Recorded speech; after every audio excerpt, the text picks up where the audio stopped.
నిన్న రాత్రి మ్యాచ్ చూసిర్రా? నేనైతే చూడలే. నేను చూడను అని చెప్పినగా. ఇంకా నా జీవితంలో నాకు క్రికెట్ చూసి అలవాట్లేదు, అది వేరే విషయం. నరేంద్ర మోదీ గారి భారత ప్రభుత్వం పైన నిన్న విమర్శలు పెద్ద ఎత్తున వెల్లువైనాయి. అసదుద్దీన్ ఓవైసీ కామెంట్స్ కూడా నేను నిన్న సమర్థించిన. బరాబర్ మనోడు కరెక్టే మాట్లాడండి. చూడరా ఒకసారి ఈ వార్త.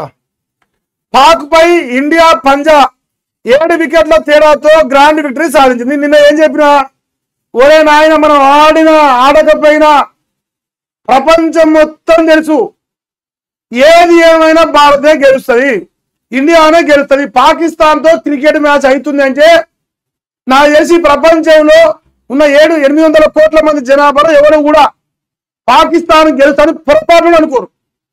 ఆఖరికి పాకిస్తాన్ కూడా అనుకోరు. అరే మనం పొరపాటున గెలుతుండొచ్చేమో రా అనే క్వశ్చన్ కూడా వాళ్ళ దగ్గర రైజ్ కాదు. 100కి 1000% ఇండియానే గెలుస్తుందని తెలుసు. గెలిచిరటనే నిన్న. ఉగ్రవాదాన్ని ప్రోత్సహిస్తున్న దేశంతో ఆడేదన్నా విమర్శలు రావడం జరిగింది. ఆ విమర్శలు చేసిన మనోడే. నేను చూపిస్తాను. మనోడే కదా నిన్న విమర్శలు చేసింది. ఇది ముచ్చట. 26 మంది ప్రాణాలంటే లెక్క లేదా? ఆ 26 మంది ప్రాణం బలిగొన్నోనికోడికి పోయి మన క్రికెట్ ఆడాలని అవసరం ఉందా?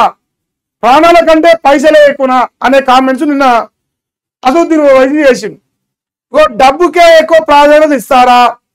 మతం అడిగి దారుణంగా చంపిరు, అయినా పాక్ తో మ్యాచ్ ఆడడం ఏంటి? బీజేపీపై అసదుద్దీన్ ఆగ్రహం వ్యక్తం చేస్తాను. ఈ ఆగ్రహం వ్యక్తం చేయడంలో న్యాయం ఉంది. ఎందుకంటే మనోడు బీజేపీ పైన విషయం జిమ్మే ప్రయత్నంలో ఎన్నో మాట్లాడు. కానీ ఆపరేషన్ సింధూర్ కి మద్దతు ఇచ్చిండు పహల్గామ్ లో జరిగిన ఉగ్రదాడి తర్వాత. సో ఆ నైతిక విలువ ఆ క్షణం ఆ వార్త వరకు ఉంది కాబట్టి నేను చెప్తాను.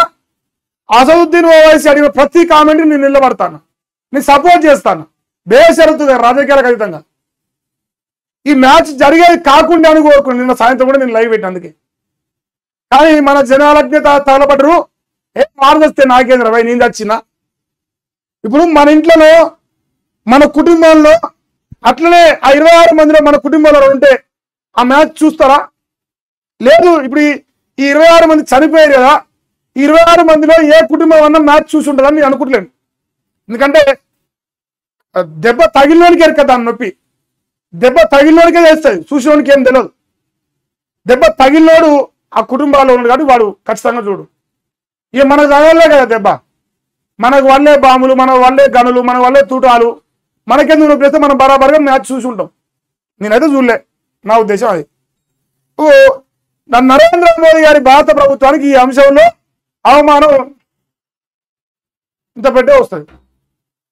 తెలంగాణ రాష్ట్రంలో కానీ దేశవ్యాప్తంగా కానీ ఆపరేషన్ సింధూర్ తర్వాత ఆల్రెడీ వ్యతిరేకత ఉన్నది సరిపోనట్టు ఇక కొత్త తెచ్చుకుని ఇప్పుడు ఈ క్రికెట్ ఆడతోని ఉన్నది సరిపోనట్టు.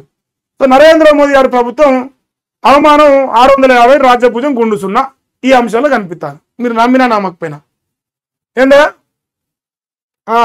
బాయ్కాట్ చేయాలన్న డిమాండ్ నడుమ ఆసియా కప్ లో పాకిస్తాన్ తో తలపడ్డ ఇండియా పంజాబ్ విసిరింది. ఇక దుబాయ్ లో ఆదివారం జరిగిన ఈ మ్యాచ్ లో ఆల్రౌండ్ పర్ఫార్మెన్స్ తో అదరగొడుతూ 7 వికెట్ల తేడాతో పాక్ ను చిత్తుగా ఓడించింది.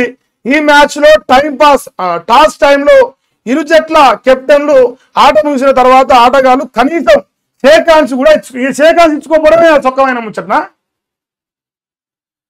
అలా సంపినోడి వయసు చేయగానే నేర్పిస్తాం కానీ అసలు అంత మ్యాచ్ ఆడొద్దురా నాయని దేశం మొత్తం కోరుకుంది. దేశం మొత్తం కూడా మ్యాచ్ ఆడొద్దు. మనం ఇప్పుడు నిన్న దాదాపు 50-60 కోట్ల మంది చూసుంటారు. ఈజీగా చెప్తున్నా. ఆ 50-60 కోట్ల మంది మనిషికో 129-130 ఎంతో కన్నా కట్టి ఉంటారు పైసలు ప్రీమియంకి. అది కట్టినప్పుడు పాకిస్తాన్ కూడా ఆ మ్యాచ్ చూసినాడు ఎవరో ఒకడు. మనం చూసింది వానికి పోతే, వాడు చూసింది మనకు వస్తే ఆ పాపపు సొమ్ము వానికి ఎందుకు పోవాలి, మనకెందుకు రావాలి? నేనేమంటా అన్నా, అరే మనం చంపినోడికి 4 రూపాయలు సంపాదించి పెడితే ఉగ్రవాదుల దేశం మనమే చెప్తాం. ఉగ్రవాదులతో మన కార్లు ఎక్కడే? ఉగ్రవాదులతో గేమ్ ఎందుకు మనకు? ఇప్పుడు వాడు ఓ 4 రూపాయలు సంపాదించుంటాడు. నిన్న వాడు ఓడిపోయిన ఆ మ్యాచ్ లైవ్ స్ట్రీమింగ్ చాలా మంది చూసుంటారు కోట్లలో. ఆ కోట్లు వాడు సంపాదించుడు. ఆ కోట్లతో రేపు 4 బాంబులు తయారెత్తాడు, 4 బాంబులు ఇసిరేస్తాడు ఇండియా మీద. దానికేనా మనం ఆట ఆడింది? ఆ సుఖమైన పనికేనా? మరి ఇక ప్రజలుగా మీరు డిసైడ్ చేయండి. నేనైతే నరేంద్ర మోడీ గారి ప్రభుత్వం ఈ విషయంలో ఈ అబాసు పాలైందని చెప్పగలుగుతున్నా. మీరేమనుకుంటారు? మీరు కామెంట్ సెక్షన్లో చెప్పండి.